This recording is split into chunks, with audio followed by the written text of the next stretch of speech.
The left is going to go on and on about this speech being great and so forth, and Biden largely stuck to issues. He wasn't completely underwater, unlike health care.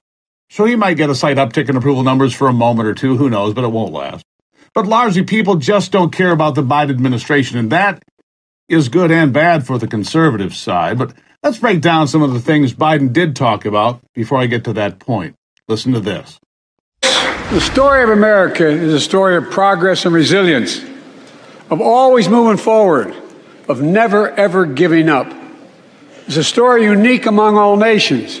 We're the only country that has emerged from every crisis we've ever entered stronger than we got into it. Look, folks, that's what we're doing again.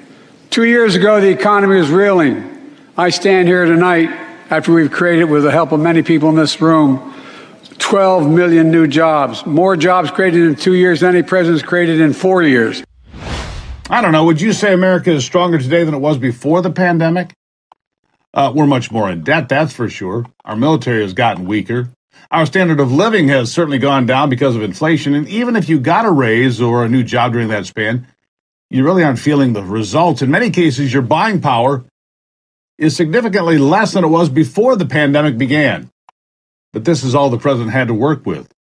He got a much better jobs report than everyone was expecting this past week, so that's the first thing he focused on, and how he managed to speak around an hour and 20 minutes was beyond me, because he pretty much spoke in circles all night.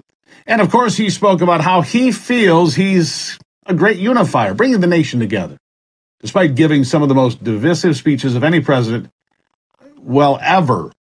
Remember how he dealt with the COVID vaccines? Here's a quick reminder. Think about this. Listen. And to my Republican friends, if we could work together the last Congress, there's no reason we can't work together and find consensus on important things in this Congress as well. I think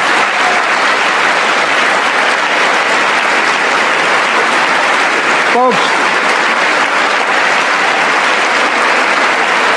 you all are as formed as I am, but I think the people sent us a clear message.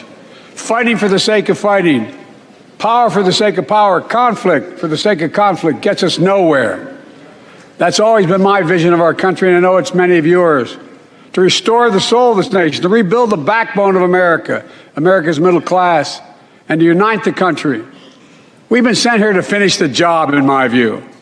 For decades, the middle class has been hollowed out in more than, and now no one administration.